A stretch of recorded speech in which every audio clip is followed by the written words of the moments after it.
Power itu pada gilirannya dia adalah makhluk seperti energi. Dia harus berada di tempat, di ruang, the space, atau Sriwijaya itu artinya the space, di ruang yang comfortable. Kalau tidak, itu power keluar sendiri dan mencari ruang baru. Jadi apa namanya itu, dia nggak bisa bertahan. Power tidak dapat. Power itu energi berarti? Power adalah energi.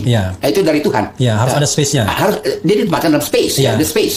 Space itu adalah tidak ada kedaton, tidak ada batasnya. Itu space. Nah, apabila space itu kotor, akibat dari energi negatif dari yang terbit karena reaksi dari power, reaksi dari power, maka power itu akan pergi.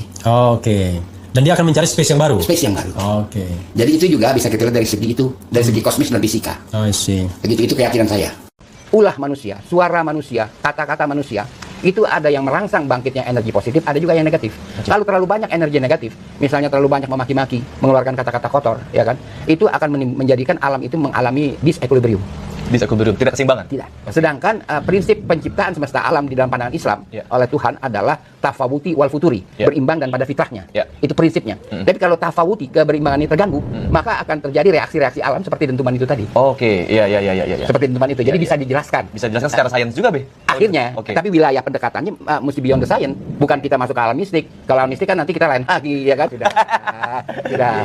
Jadi mesti apa itu ada logika. Nah, ini yang kita khawatirkan. Kalau misalnya kelakuan-kelakuan kita ini kita tidak review lagi, kita tidak mawas diri, kita tidak melakukan evaluasi, ya kan? Kalau kebohongan itu menimbulkan energi negatif, ya kan? Dan ini harus direnungkan bersama oleh kita bahwa tidak bisa kita menyelesaikan ini semuanya seolah-olah tuh ilmiah semua urusannya.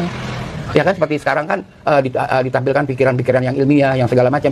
Jangan kita dibawa ke dalam terowongan gelap yang nggak jelas ujungnya di mana, seperti sekarang ini. Kalau adanya expectation, adanya harapan, itu separuh dari membangkitkan daya tahan tubuh, ketahanan tubuh, imunitas tubuh jadi bangkit. Dan juga kita harus minta ampun kepada Tuhan, ya. Kita haruslah berkaca. Nah, itu kita ingin sekali, ya, agak rindu juga sejak 2 Maret atau sekarang ini masalah-masalah ilahiyah kurang disinggung, ya. Mungkin ada, saya kagak dengar, ya. Tapi pas saya mendengar, memantau atau download nggak ada tuh. Ya kan?